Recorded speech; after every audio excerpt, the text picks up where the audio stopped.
ES Hoje, a notícia do jeito que você quiser.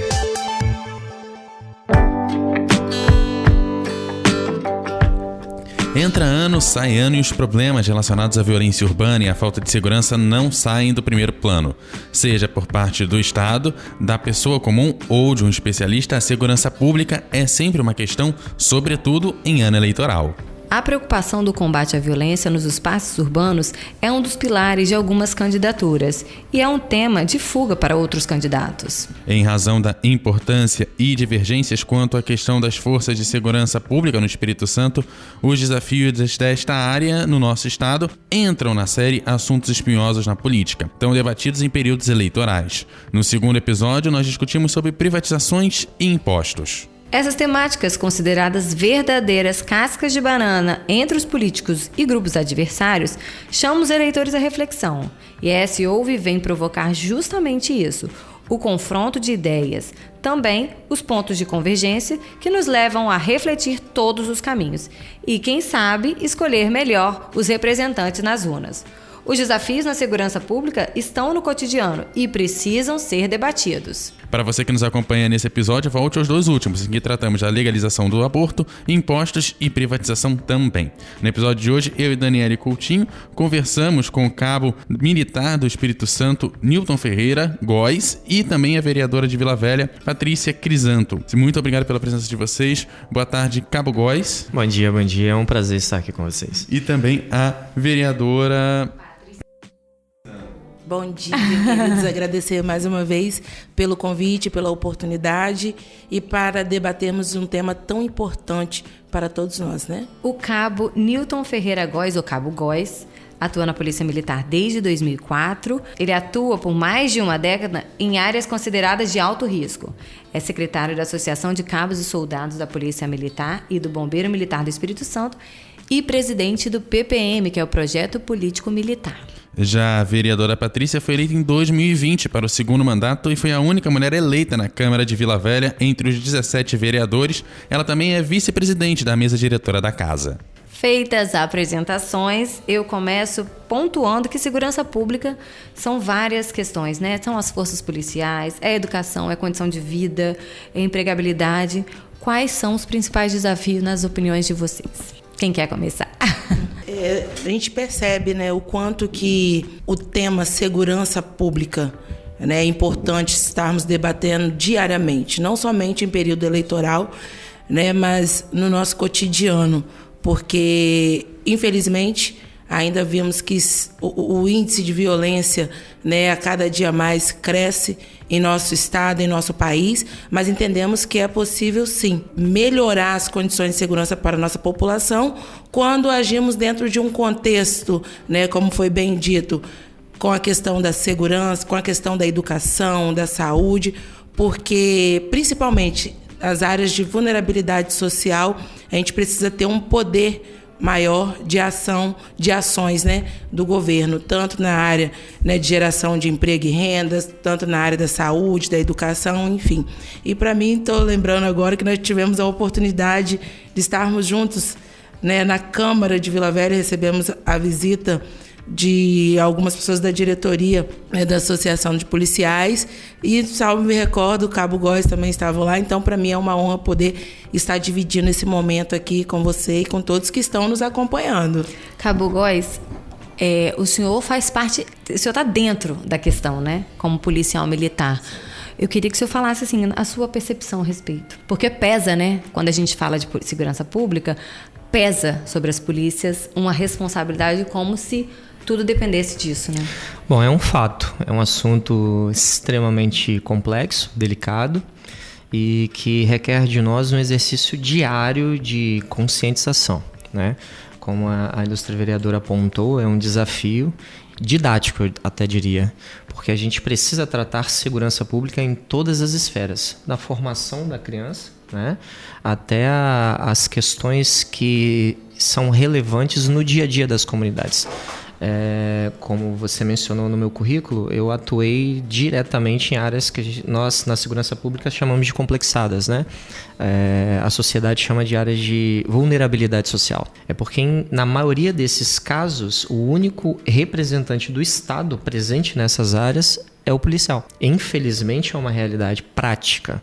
E aí o papel constitucional das forças de segurança é fazer valer, manter a legislação vigente. Embora se tenhamos esse papel claro no texto, segurança é uma responsabilidade da sociedade.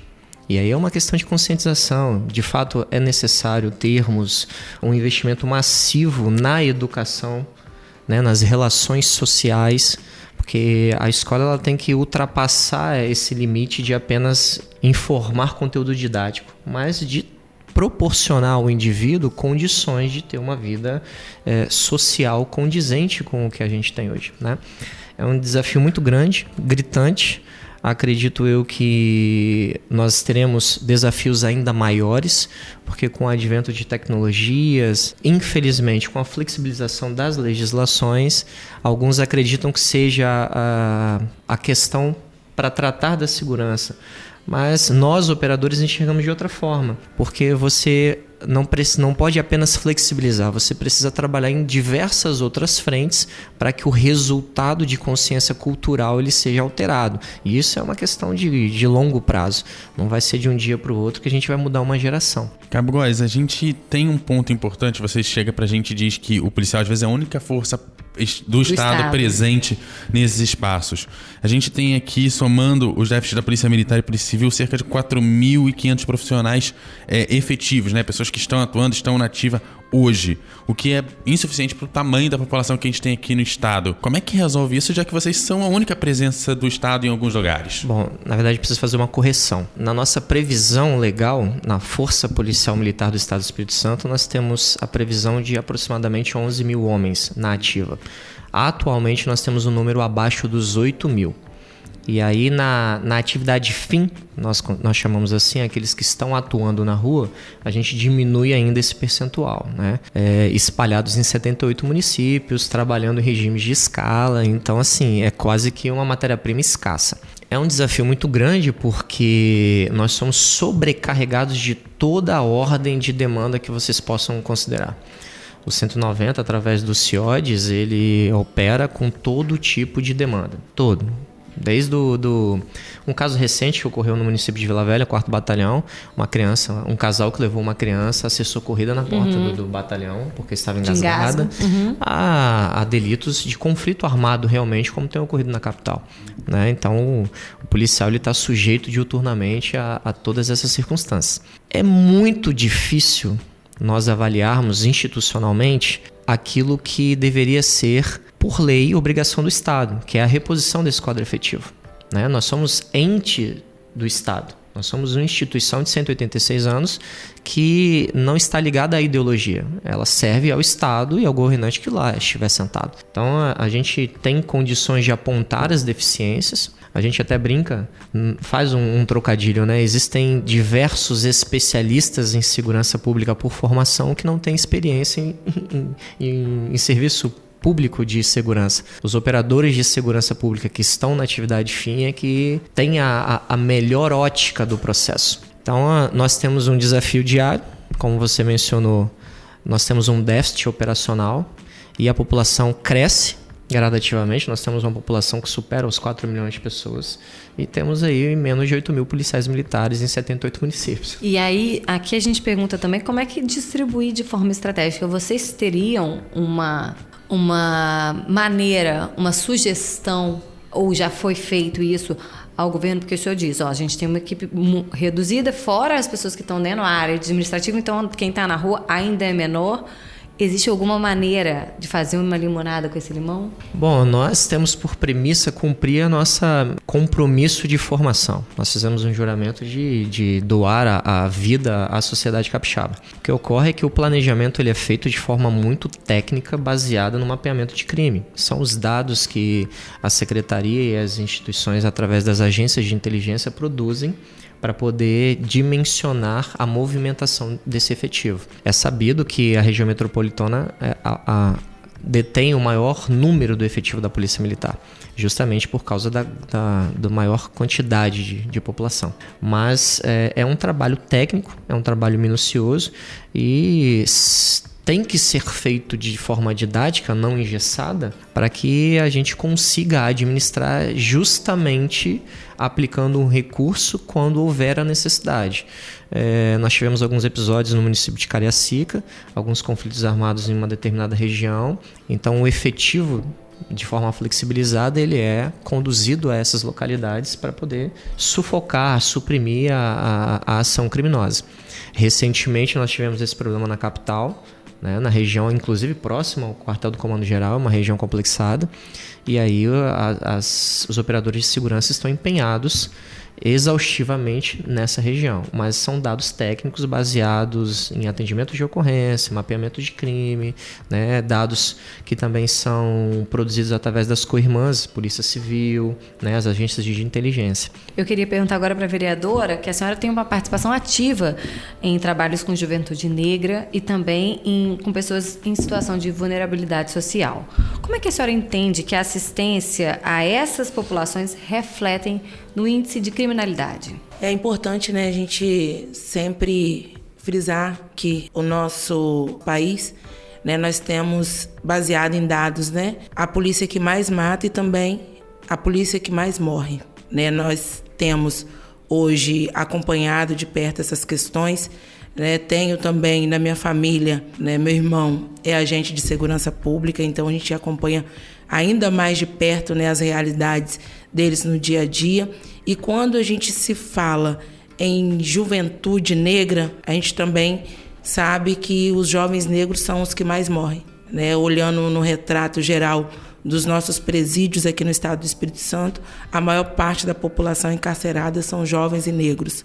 Então nós entendemos a importância da aproximação desse trabalho, né, da juventude com a segurança e também com ações ligadas diretamente aos conselhos comunitários de segurança, que acaba sendo uma ligação entre as forças policiais e as comunidades. A forma também, né, de abordagem aos jovens negros já tem sido discutido muito, não somente aqui no nosso estado, pelos nossos jovens, e também em outros estados. Então a gente vê a necessidade, né, de uma interação maior, né, de um processo de escuta maior com a nossa juventude negra, principalmente dentro das periferias, né? E como eu já disse no início da minha fala, a importância de a gente poder tratar a segurança pública no âmbito de vários pilares, né, envolvendo a educação, como o nosso amigo Cabo Góes disse, no viés,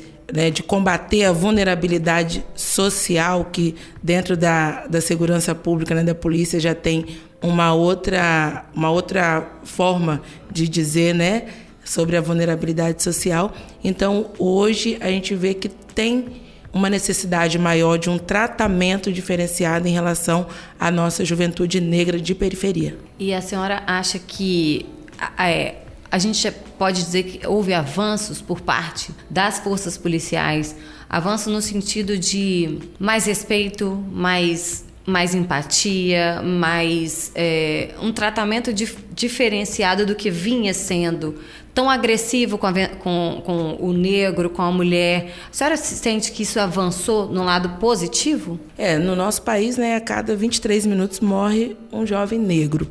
E eu, como moradora de periferia, como mãe de adolescente negro, mãe de uma criança negra também, eu posso dizer aqui que um dos projetos da Polícia Militar que aproxima ainda mais as comunidades, né, as nossas crianças, os nossos jovens da segurança pública é o PROERD. Eu tenho um filho que ele passou, né, o meu mais velho, o meu mais novo ainda não teve a oportunidade de passar por esse trabalho da Polícia Militar, o PROERD, que, assim, tem gerado um resultado muito positivo dentro das comunidades.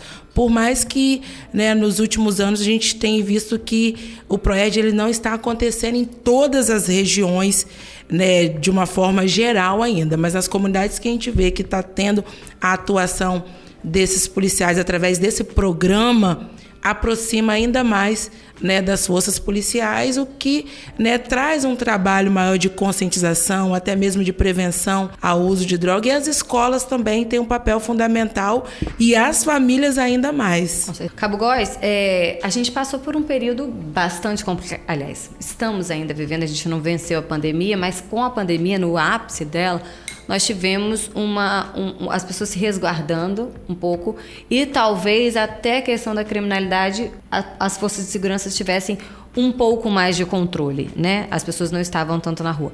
Mas passado o período crítico, a rua voltou a ser tomada, a vida está voltando.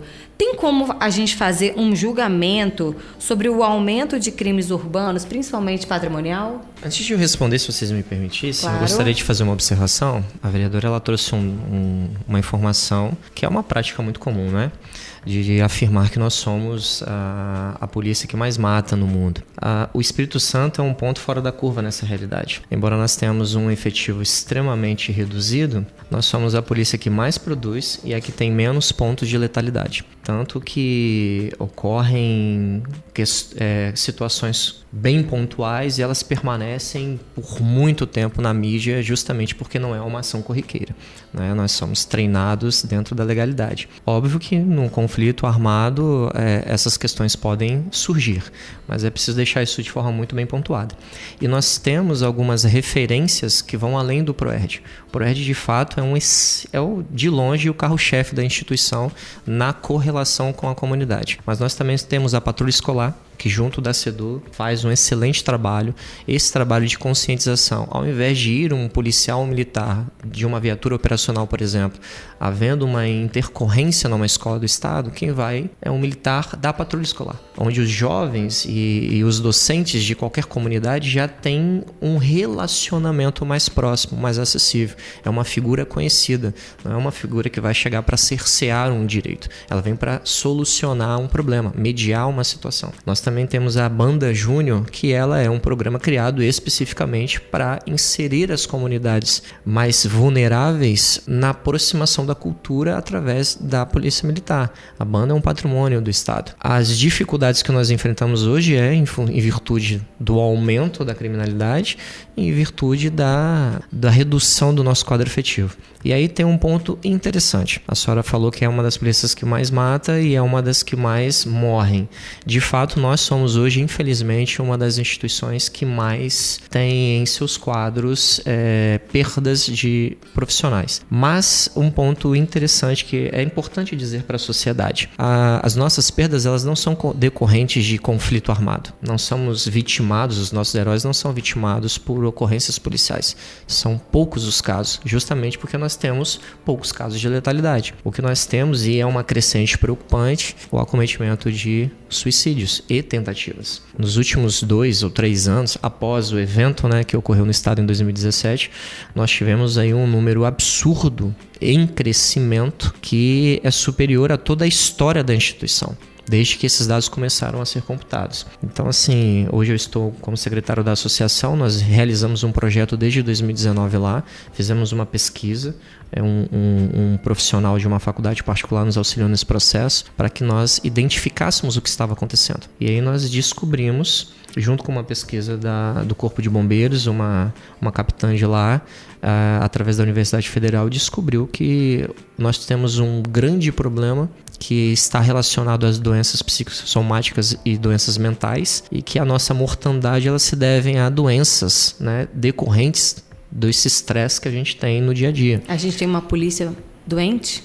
Eu diria que sim. É uma polícia que precisa ser tratada e enxergada com outros olhos, não apenas como o ente do Estado, que vem para reprimir as ações conflituosas. Até porque nós não estamos entre as remunerações mais bem pagas do país. 90% do nosso efetivo reside em áreas de vulnerabilidade. Eu sou morador de periferia.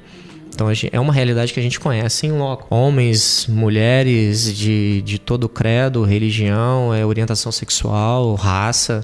A polícia ela não tem essas questões, Como eu disse, somos uma instituição de Estado.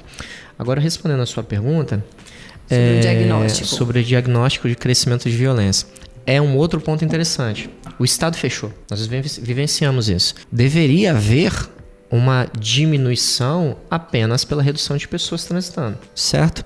O que aconteceu é que, vocês podem se lembrar bem, foi o período em que as polícias mais trabalharam. Nós estávamos nas fronteiras, nós estávamos fazendo operações diuturnamente, nós estávamos fazendo abordagem a ônibus, táxis, justamente porque para evitar que delitos pontuais acontecessem. Então a redução ela se deu por 2 fatores. Um, porque boa parte dos estabelecimentos comerciais estavam fechados, então as pessoas estavam em suas residências e assim as protegiam de forma natural.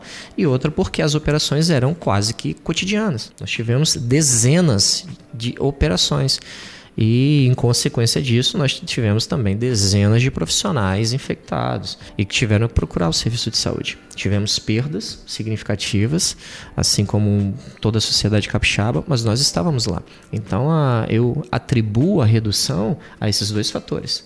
Né? A diminuição das pessoas que estavam em suas residências, por isso o crime contra o patrimônio reduziu, e a presença policial em operações cotidianas no solo capixaba. Cabo Góes, a gente teve um episódio aqui, já tem um tempinho, o nosso episódio número 93, né? A gente já passou do 100, que fala exatamente sobre o mapeamento da polícia, das polícias aqui no Espírito Santo. Foi feito um estudo, tem tido esse trabalho. Você teve contato com esse trabalho, você chegou a ver que tipo de solução que eles trouxeram para as polícias e como você vê um estudo do mapeamento da saúde mental. Nisso eu entro, apesar de tudo que você contribuindo com tudo que você já falou pra gente, dessa necessidade de uma polícia que tem tido esses problemas, né, de saúde.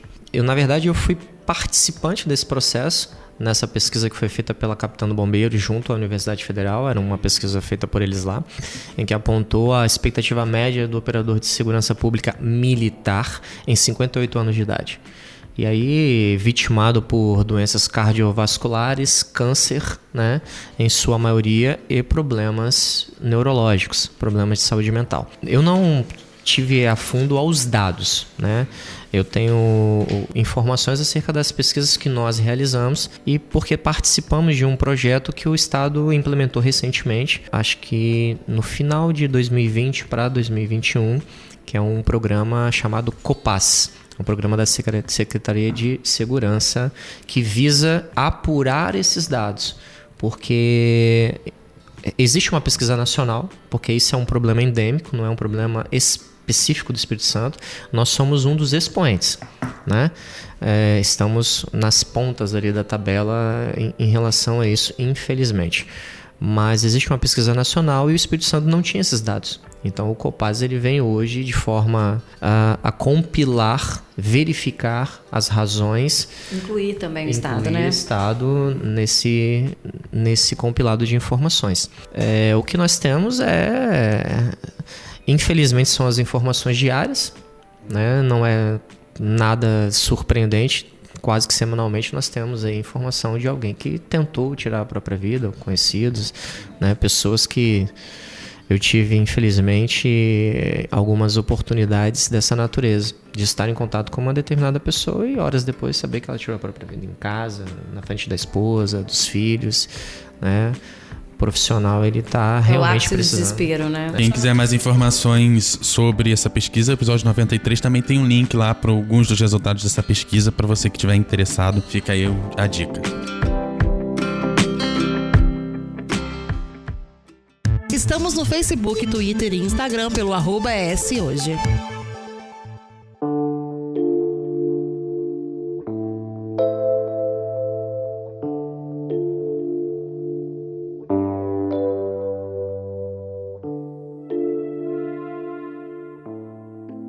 Bom, vereadora, como você acredita agora, falando de questão de violência, mais especificamente com relação às mulheres, né, que sofrem não só dentro de casa, mas fora dela, como que essa questão pode ser trabalhada e como você vê a implementação das guardas municipais, por exemplo, do município? Você, como vereadora, tem mais contato, já que a guarda municipal é competência do município. É importante, né, a gente sempre frisar na questão da educação, da conscientização. O município de Vila Velha, principalmente, né, no período que mais se exigiu da segurança pública do nosso estado do Espírito Santo, a Guarda Municipal de Vila Velha foi referência, não somente para o estado do Espírito Santo, mas para todo o país. Quando a gente traz a discussão, né, o combate, a prevenção de toda e qualquer tipo de violência contra as nossas mulheres, é um assunto que a gente precisa de fortalecer as políticas públicas para as nossas mulheres. Hoje nós temos no governo do estado,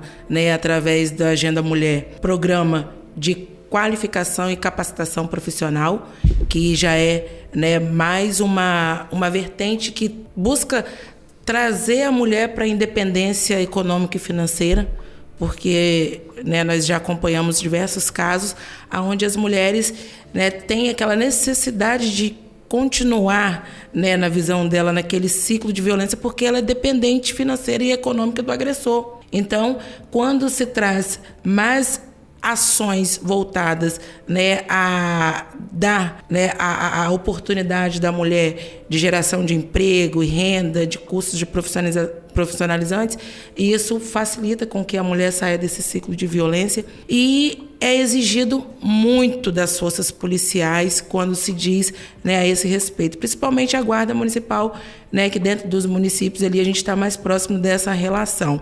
Hoje, o município de Vitória conta com o Botão do Pânico, que também, né, uma forma, um equipamento que traz, né, mais segurança às mulheres. E em Vila Velha hoje nós temos, né, que até um projeto de lei de nossa autoria, que é a Inspetoria da Mulher, a Patrulha, né, Maria da Penha.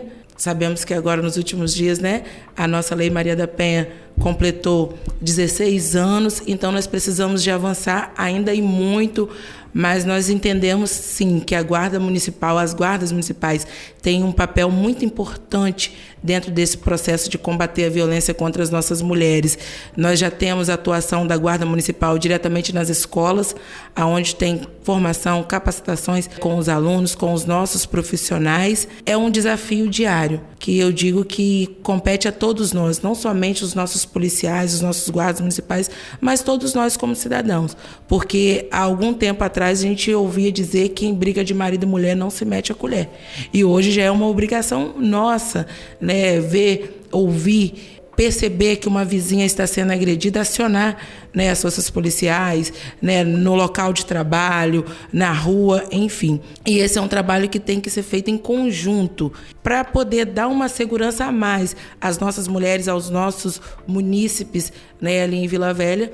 Eu apresentei um projeto de lei que já é aprovado, já é lei, já foi sancionado, só estamos aguardando, né, o executivo efetivar, que é a implantação da linha 153 no nosso município, porque é um número de fácil memorização, a partir do acionamento, né, dele. Não é um número tarifado, não é uma linha tarifada, é uma linha totalmente gratuita para os municípios, né, através da Anatel. E também, hoje, né, a dificuldade de algumas pessoas estarem acionando a Guarda Municipal, porque o número existente hoje é um número de 8 dígitos, o que dificulta, né, a memorização das pessoas e principalmente crianças. Recentemente, nós vimos um caso de uma criança que acionou o 190 em uma outra capital, dizendo que o pai estava matando a mãe.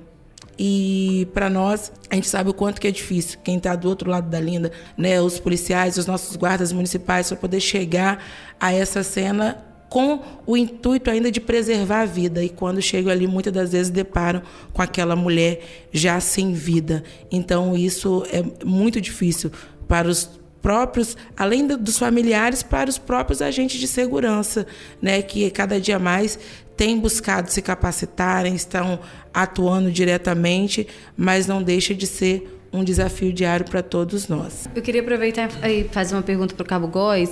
As forças policiais, na verdade, as instituições ligadas às polícias, né? No seu caso, o senhor faz parte de uma instituição, aliás, duas, né? Uma que é o projeto político-militar, com a vertente mais eleitoral, política e tal, e a associação que defende, protege e cuida dos bombeiros e policiais.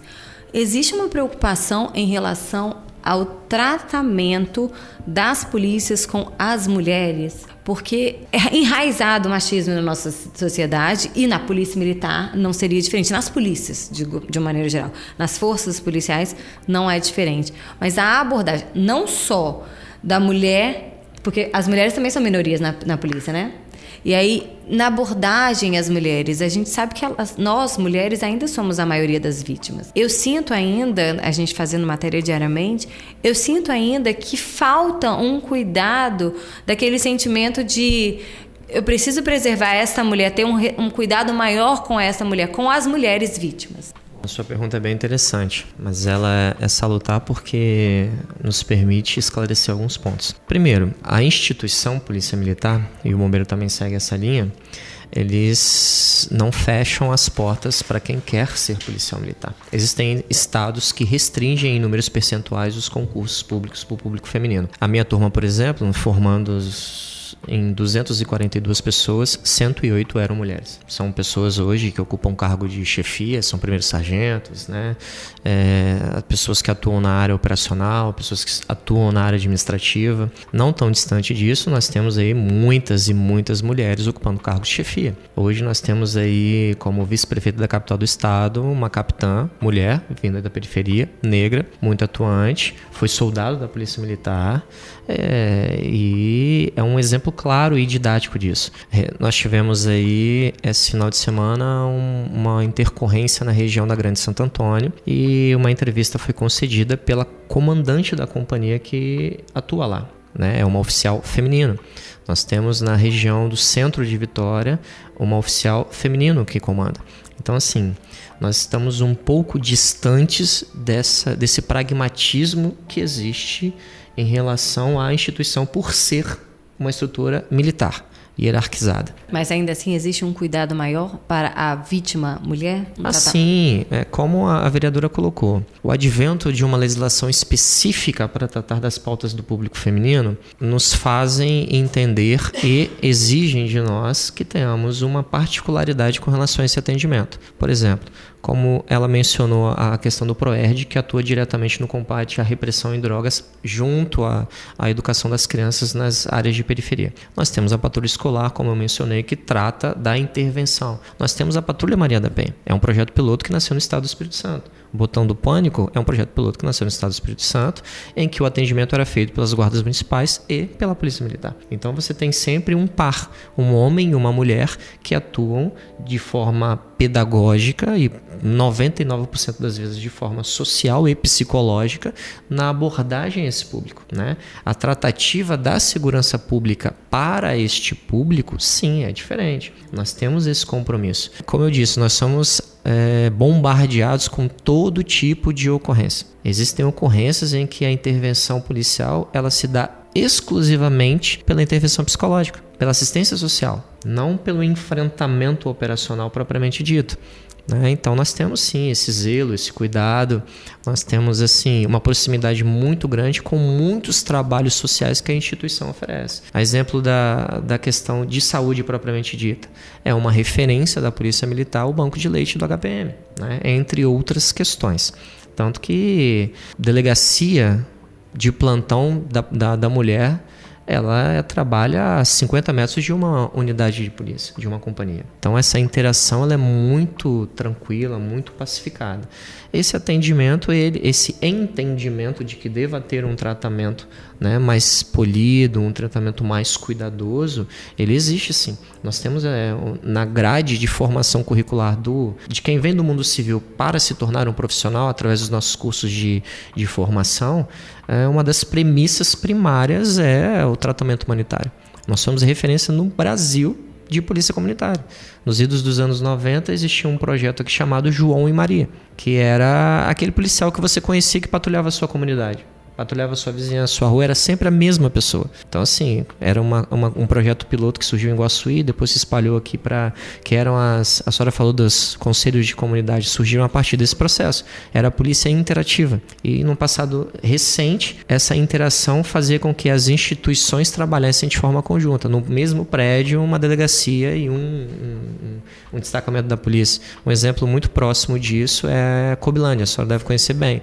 Tem uma companhia e uma delegacia. Então, assim, é um trabalho muito próximo, é um trabalho muito tranquilo e eu ouso dizer que é um trabalho que é referência para o país. Consegue ele também, que atua diretamente, né? Isso. Que é o Conselho de Segurança da Grande Cobilândia, é referência para todo o Brasil. Isso aí. E como o Cabo disse, funciona ali muito integrado, né? E com o advento desses novos operadores de segurança que surgem, que são as guardas municipais, nas 2 últimas décadas a gente teve um investimento massivo incisivo e até orientado pelos executivos que passaram, os executivos estaduais, para que a gente dividisse esse peso. Porque quem melhor para entender a realidade do município, do bairro, do que o operador de segurança que ali atua. Né? Nós estamos nesse processo para somar. Aqui, falando em iniciativas do Estado, a gente tem... Integração também, né? Integração também, né? A gente tem a experiência do Estado presente, que é a iniciativa que pensa unir a Polícia Civil e Militar para trabalhar, e principalmente nessa parte de assistência social, e estar presente nos espaços e trabalhar também de uma forma um pouco mais humanitária. É um projeto que virou um carro-chefe do governo do Estado, é sempre citado, e aqui toda vez que a gente fala de eleição para o Estado e também para os municípios aqui do Estado, é um projeto que é citado, alguns criticam, outros elogiam. Qual é a sua análise a seu respeito sobre esse Estado presente? A cada 4 anos a gente vai ter esse debate, isso é um fato, porque enquanto nós não nos conscientizarmos culturalmente, o problema da segurança pública não vai ser resolvido. O projeto Estado Presente é excelente, a ideia, o papel é excelente, mas a gente precisa que isso se converta em ações práticas, porque nós precisamos que todos os atores previstos no Estado presente, eles realmente estejam presentes na ação prática. Ela acabou de falar do Conselho, e o Conselho está lá, as comunidades, parte do poder público e as instituições de segurança. Mas o Estado presente não se limita a isso. E os investimentos recentes, né, na segurança pública do Estado foram em tecnologia. Porque nós estamos agora com a formação da segunda turma, né, uma fração de um concurso público que foi aberto em 2018, no governo anterior. O documento é muito bom, mas a prática ela precisa ser aperfeiçoada. Sempre foi assim, porque o Estado Presente é um programa do governo Renato Casagrande. O governo Renato Casagrande que teve 18, 17, 16, 15, 14, né? De 2011 a 2014. Então, surgiu ali em 2011, 2014, e aí ele saiu e voltou em 2019, né? Foi eleito em 2018. Então, nós temos 2 etapas, digamos assim, do Estado Presente. Quando ele surgiu e nesse atual governo desse mesmo governador. O senhor acha que em algum momento ele foi melhor? Ele caminhou para bons resultados e hoje ele fica nesse patamar? Um bom projeto e prática nem tanto? Bom, as nomenclaturas elas sempre vão mudar. Nós já tivemos PROPAS, nós já temos agora recentemente Estado Presente, nós já tivemos ocupação social, território de paz, né? Nós tivemos até o presidente Lula esteve aqui em São Pedro e inaugurou o território de paz. As nomenclaturas elas sempre vão mudar. Como eu disse, a cada 4 anos a gente vai reviver esse tema. Em 2014 era mais emblemático, porque no início do processo nós tivemos um concurso com 1.000 pessoas. Então a sociedade ela viu ser apresentado a ela, e nos 4 anos foram ingressos 3.000 homens na força policial. Isso faz diferença. Porque a cada 100 metros, num grande centro, por exemplo, você tinha a referência de um policial militar, uma viatura trabalhando, você tinha duplas de bicicleta, duplas de moto, você tinha essa referência. Eu entrei em 2004 na instituição, do concurso de 2002. Nós tínhamos pouco mais de 8.000 homens na ativa. 18 anos depois, nós temos menos homens na ativa. E a população cresce. Então, assim, na primeira oportunidade em que esse projeto foi aplicado, eu creio que os resultados apareceram de forma mais qualitativa do que no momento que a gente vive hoje. Os investimentos hoje mais massivos, e aí eu não preciso ir muito longe, é só olhar na própria comunicação do executivo. Foi em reforma de edifício, em compras de viaturas, compras de material bélico, investimento em tecnologia e pouquíssimo investimento no material humano propriamente dito. E um eixo muito importante também dentro do Estado Presente, que é importante a gente destacar, é o eixo voltado para nossas juventudes, que atualmente, né, o governo do Estado está entregando 14 centros de referência de juventude. E a gente entende o quanto que é importante, até mesmo para poder, né, dar uma condição melhor para esses jovens, terem dentro das suas regiões, dentro dos seus territórios, o centro de referência de juventude. Já foi entregue um em Vila Velha, em Cachoeiro de Itapemirim, em Guarapari, em Vitória, no Território do Bem, em Serra.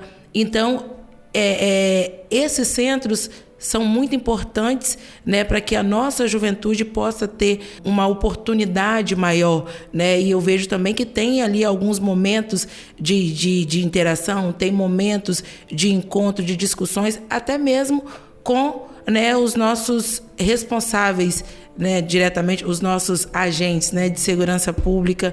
Eu vi que recentemente tiveram algumas ações de conscientização, né, e esses agentes também estavam presentes dentro desse território. Então, é um avanço também dentro do Estado presente, que é uma marca do governo Renato Casagrande, que é investir também na nossa juventude. Eu vejo o quanto que é importante esses espaços que traz tecnologia, cursos profissionalizantes, é um apoio maior para os nossos jovens dentro do Estado presente.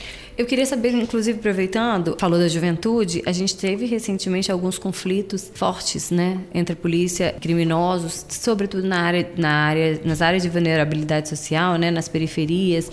A senhora que é moradora de periferia, né, como o senhor falou, como que a senhora vê isso, assim, a sua preocupação enquanto mulher, enquanto mãe, enquanto vereadora, porque aí quando a gente é vereadora, a gente é mãe da comunidade também, né?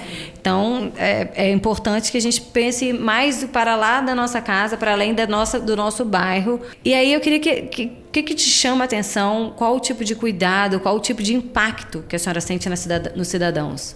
Nós mulheres, nós temos, né, esse cuidar ainda maior, né, com as pessoas. Então, esse impacto diretamente quando se envolve, né, essa questão desses conflitos dentro das comunidades, nos traz uma responsabilidade ainda maior de envolver os agentes de segurança, né, junto com o poder público, junto com as comunidades, para a gente poder aumentar o diálogo, né, porque a gente também entende o quanto que é importante a gente ter essa aproximação entre os entes, entre os nossos policiais, entre a força de segurança com as comunidades em si, né, através do Conselho Comunitário de Segurança, através das escolas. Então eu vejo que a gente precisa de fortalecer ainda mais. Recentemente eu estava passando na rua com o motorista aqui da reportagem, e aí ele falou assim, na periferia, Dani, que eu moro nela, ele falando que eu moro nela, em toda esquina tem um lugar que vende açaí e uma igreja diferente. E aí aqui a senhora falando, a gente falando de periferia, a gente falando de forças para o combate à violência, para trabalhar em prol da segurança pública e a importância das igrejas. A senhora falou dos centros de referência da juventude, né? Então, trabalhar a educação, trabalhar a juventude, trabalhar o esporte, trabalhar a religião. Quanto isso, Cabo Góes também podia complementar, pode ajudar a força da segurança pública, porque para não ficar enxugando gelo, né? Sim. E os conselhos também, né? O Estado do Espírito Santo é um estado também que tem sido referência, né, no Conselho Estadual de Juventude. Quando tem uma atuação direta desses conselhos, aproxima ainda mais nessas relações e faz com que as políticas públicas sejam efetivadas dentro dessas áreas. Porque uma vez que o jovem, que a pessoa entra no mundo do crime, é tão mais difícil tirar, o trabalho tem que ser de evitar que se entre, né? E aí, Cabo Góes, como é que o senhor faz essa avaliação das igrejas, de todo esse trabalho? Porque é uma somatória de forças para que vocês não façam ficar prendendo e aí a justiça volta por causa da idade. Aí é aquela coisa de enxugar gelo e você, às vezes, como o senhor falou, também sou de periferia. Aí você vê aquele menino que cresceu com você e você fala, cara, como é que eu faço? Bom, como eu disse, né? É uma obrigação do Estado conceder a segurança, ofertar segurança, mas é uma responsabilidade de todos. A comunidade, ela precisa se conscientizar que o resultado prático, né, no dia a dia das relações que ali existirão depende dela. O que o motorista falou é uma realidade que parece piada, né? Mas é o que a gente mais encontra nas áreas complexadas, são igrejas. O que acontece? Os conselhos, eles são extremamente importantes, como a vereadora está pontuando. Essa integração com as instituições de toda a ordem, né, os centros de referência, as denominações religiosas que são atuantes, e a gente tem que deixar isso muito claro aqui. Eu conheço algumas que são, assim, extremamente atuantes em áreas extremamente delicadas. Enquanto o Estado está lá, por muitas vezes, apenas pelos operadores de segurança, a sociedade está lá de forma voluntária por pessoas que, às vezes, nem lá residem, mas que conduzem trabalhos assim. Nós temos os cajuns, que são uma organização antiga, né, que atuam nas comunidades. Esse feedback entre as instituições, para quê? A comunidade, ela é quem é capaz de dizer para o poder público ou para os entes responsáveis, olha, aquele ponto viciado de lixo ali, ele precisa mudar. A gente precisa transformar aquela realidade. Olha, aquela escadaria com acessibilidade ruim, ela precisa melhorar, né? Aquela área de lazer precisa ser aperfeiçoada, ela precisa ser bem iluminada, ela precisa ter um ambiente sociável que permita que pessoas de bem possam usufruir e se sentirem à vontade para isso. Nós temos algumas comunidades que não têm sequer uma praça ou um pequeno local para convivência social. É extremamente importante esses atores atuando, como a vereadora colocou, trouxe como marca do governo os centros de referência. Sempre que existe uma ação, sempre que existe um movimento ou qualquer organização em que as polícias são acionadas de forma muito simples. Você vai num batalhão, informa que vai haver um evento com as devidas autorizações, logicamente. O poder público municipal tem que estar ciente do que está acontecendo, as secretarias responsáveis têm que estar cientes, né? O corpo de bombeiros tem que estar ciente para verificar a viabilidade daquele conglomerado de pessoas. A polícia vai estar presente. Sempre que ela for informada, ela estará presente.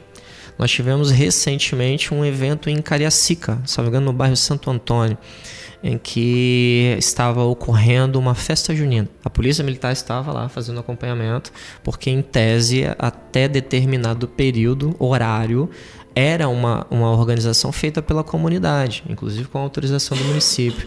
Passado aquele horário, com o término do que a comunidade havia definido com o poder público, algumas pessoas quiseram transformar o evento num baile, num Mandela, e aí teve que haver a intervenção do poder do Estado. E aí a gente teve até uma adolescente baleada naquela ocasião. Mas é importante essa interação, todos que estejam dispostos e conscientes de que a gente precisa somar forças para que a gente tenha uma segurança pública de qualidade. E eu nem chamaria de termos uma segurança pública de qualidade, para que nós não precisemos utilizar o poder do Estado para a coerção de algum tipo de delito. Porque se a minha rua, né, os meus vizinhos se comunicam, olha, chegou uma pessoa estranha aqui, liga para a polícia, isso é uma ação preventiva. Porque boa parte dos nossos atendimentos de ocorrências são ações preventivas. São pessoas que não pertencem àquele ambiente, estão rodando. Você percebe, olha, o cara passou aqui na minha rua 3 vezes, nunca vi essa pessoa aqui. É um carro estranho, passando devagar, olhando as casas. A gente não conhece, tem criança na rua. Se te despertou alguma curiosidade ou algum incômodo, é importante a gente frisar. Nós temos diversos canais. O 181, o Disque Denúncia, ele é extremamente funcional, e 190 para as questões mais emergenciais. Como eu falei anteriormente, nós trabalhamos com dados técnicos.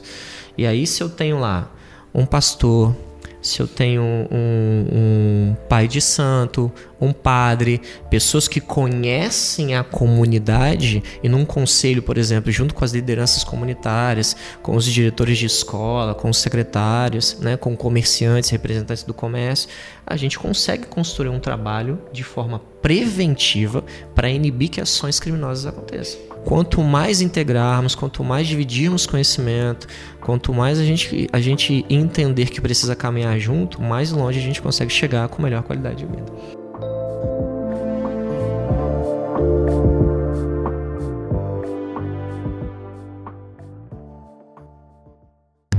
ES Hoje, a notícia do jeito que você quiser.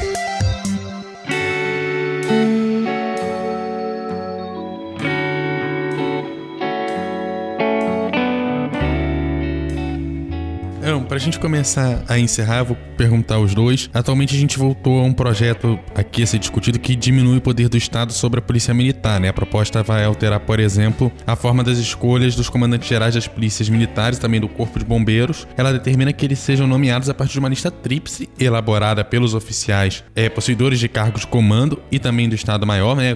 Coisa que já acontece, por exemplo, com o Ministério Público. Além disso, cria um mandato de 2 anos para quem ocupar o cargo, dificultando também a demissão dessas pessoas. Também confere ao ocupante do cargo as mesmas prerrogativas de um secretário de Estado. Quem quer começar a debater esse novo? O que ocorre é que a Casa Legislativa, ela de tempos em tempos promove algumas alterações no sentido de modernizar, né, ou deveria ser, né, esse o sentido, de modernizar o funcionamento, né, da gestão institucional. É característico das instituições militares um triplé de funcionamento: hierarquia e disciplina e antiguidade. O que isso significa? Que nós entramos nas fileiras das instituições militares, eu sempre vou ser mais moderno de quem entrou antes de mim e mais antigo de quem entrou pós a minha entrada. Isso se chama antiguidade. Existe uma fila, porque não há espaço para que todos ocupem os mesmos postos e graduações. Isso é um fato, é uma pirâmide, da base ao topo. Então, historicamente, como ocorre nas forças militares das quais nós somos subordinados, né? Nós somos forças auxiliares, quem ascende ao comando deveria ser o oficial com o posto mais antigo da instituição, né? Em tese, o mais experiente e quem os subordinados devem respeito. Ocorre que nós tivemos algumas mudanças legislativas. Há uns dois governos anteriores, nós tivemos uma mudança. O governante ele teve uma ideia de colocar lá alguém indicado por ele. E essa pessoa não era necessariamente o mais antigo da instituição, né, com o maior tempo de experiência na instituição. E a partir daí começou-se a discutir, porque na prática você acaba quebrando a hierarquia, a disciplina que a gente tanto valoriza. E aí surgiu este debate, né? Não é algo ainda fechado, mas é um debate para que se trate essas questões. Inclusive, o status de secretariado já aconteceu na instituição, não é uma matéria recente. E também ocorre em outros estados, né? Essa prática ela visa similar à escolha baseada em outras instituições autônomas do Estado, a exemplo do Ministério Público que você mencionou. Então ainda está no campo do debate. Eu tenho algumas ressalvas particulares, porque a questão de um mandato, por exemplo, né? Eu acho que isso não é interessante para a instituição, para que você não acabe escolhendo alguém que desagrade a condição de comandar e acabe trazendo um desconforto institucional. Acredito que o respeito à disciplina ele deve permanecer. Mas é uma pauta que ainda está no campo dos debates, ainda não foi implementada, não foi, né, sequer discutida de forma clara no plenário, mas que deixa um alerta, até porque nós temos no Congresso Nacional uma matéria de 20 anos. Né? É uma lei de organização básica que visa parametrizar as instituições militares no país, porque cada estado tem autonomia para tratar as suas instituições. E aí são instituições com características completamente diferentes. Embora a nomenclatura seja única, a única exceção é a do Rio Grande do Sul, que lá eles chamam culturalmente de brigada militar, por uma questão histórica. As demais forças do país elas são polícia e bombeiro, e com características estruturais completamente diferentes. Então, assim, são dois debates que estão correndo em paralelo. A LOB ela traz essa pauta, né, de organização básica, de forma única, organizando o acesso, o ingresso, a estrutura, assim como acontece nas Forças Armadas, né? Um oficial comandante de Forças Armadas ele trilha um caminho de mais de 4 décadas, né, para chegar a chefiar aqueles que chefiam. Então, é um pilar que a gente precisa respeitar. Vamos aguardar, né? E enquanto representante de classe, à frente do projeto político, a gente quer participar e com certeza vai participar desse processo. O nosso episódio, ele tá dentro de uma série que fala temas espinhosos. Por que segurança pública, na visão de vocês, é um tema espinhoso usado nas eleições? Infelizmente, a gente vê que intensifica esses debates mais em período eleitoral. E como já foi dito anteriormente, tanto por mim, né, tanto pelo Cabo Góes, a gente precisa de discutir segurança pública diariamente, e envolvendo a todos, e entendendo que é importante, extremamente importante, ampliar essa discussão e não esquecendo que são vários pilares, né? Educação, cultura, saúde e várias outras ações que a gente precisa de trazer para o campo da segurança e ser discutido diariamente, e também cobrar a efetividade dessas políticas públicas em todos os âmbitos também que fazem caminhar juntamente com a segurança pública. Bom, eu chamaria de tema espinhoso porque é um problema que é visível, né? É um problema que a gente vive na pele, no dia a dia. Todos os dias o jornal noticia, a mídia noticia algum tipo de violência que a sociedade passa, seja ele de ordem, né, estrutural, seja de violência em relação a grupos de vulnerabilidade, sejam questões gritantes, né, como por exemplo crianças vitimadas, nós tivemos recentemente aqui, e que requer que o Estado dê uma resposta digna, uma resposta à altura. E essa resposta, é o que a gente está colocando aqui, ela requer investimento, ela requer uma ação incisiva, mas que seja visível. A gente vai encerrando por aqui, mas antes de eu fazer o encerramento, lembrando que as forças policiais nessas eleições, nas últimas eleições a gente já viu isso, mas nessas eleições vão ter espaço cada vez maior, né? No âmbito nacional, no âmbito estadual, alguns candidatos já se comprometeram com policiais e bombeiros militares, outros já estão buscando ter apoio da polícia, das polícias civil, militar, dentro das suas chapas, e o peso dos policiais nessas eleições serão gritantes, e a gente precisa ficar atento, precisa fazer a reflexão, ouvi-los para compreender as demandas e também refletir o quanto cada um concorda e discorda. A gente vai encerrando por aqui, agradecendo imensamente aos nossos convidados, Cabo Góes, vereadora Patrícia Crisanto. Muito obrigada. Se quiserem deixar algum recado final. Eu que agradeço mais uma vez, né, pelo convite. E para nós é sempre um momento de muito aprendizado poder participar, né, de momentos como estes e deixar, né, um pedido para toda a população, que nós possamos nos preocupar mais uns com os outros, que nós possamos nos amar mais e que nós possamos, sim, lutar contra todo e qualquer tipo de violência contra as nossas crianças, contra as nossas mulheres, contra os nossos jovens e contra a nossa população. E você também pode fazer parte de todo esse movimento. Bom, eu também agradeço.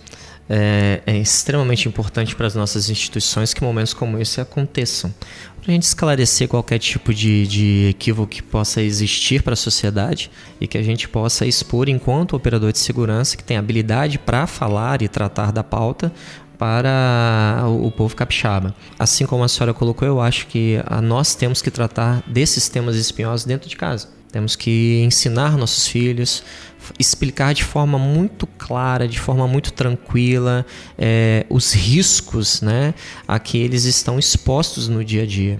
Porque a oferta de drogas, por exemplo, né, de possibilidade de cometimento de delitos, ela é exaustiva em cima desse público. Então é importante a gente tratar dessas pautas, a gente ter esse diálogo com a comunidade, porque a gente oportuniza para que a sociedade ouça e fale, olha, tem um conselho atuante, tem um conselho que conversa com as polícias que estão mais próximas da gente, eles se reúnem semanalmente, quinzenalmente, eles fazem balanço, né? A minha comunidade religiosa, ela tem acesso a isso, então a gente abre os olhos da sociedade de que existem uma série infinita de trabalhos ocorrendo, né, simultaneamente, que podem contribuir para uma melhora da segurança. Então agradeço grandemente a oportunidade de estar aqui. Acho que aproximando a sociedade das forças de segurança, a gente consegue um resultado positivo. E reforço mais uma vez, né, que qualquer intercorrência e qualquer necessidade, o 190 está à disposição, e qualquer tipo de informação que possa contribuir para a melhora da entrega da segurança pública pode ser feita através do 181, o Disque Denúncia. É o que a gente precisa, da confiança da população nas forças de segurança. Eu agradeço aos dois, e a propaganda eleitoral começa no dia 16 de agosto, inclusive na internet. Até lá nós voltaremos discutindo os temas espinhosos. As discussões normalmente são tratadas por pessoas com pontos de vista diferentes para mexer conosco, eleitorado. Aqui a gente chama a atenção, chama a reflexão. O primeiro turno das eleições vai ser no dia 2 de outubro, o segundo turno, onde houver, lá no dia 30 de outubro. A gente ainda tem um longo caminho para percorrer, tem espaços abertos aí quanto na Polícia Militar para você já poder, antes mesmo das eleições, começar a participar desse movimento. Lembrando que o ES Over essa semana teve a edição de Eduardo Couto, a produção de Lídia Lourenço e a direção de jornalismo de Daniele Coutinho. Gente, aquele abraço e até semana que vem. Até a próxima.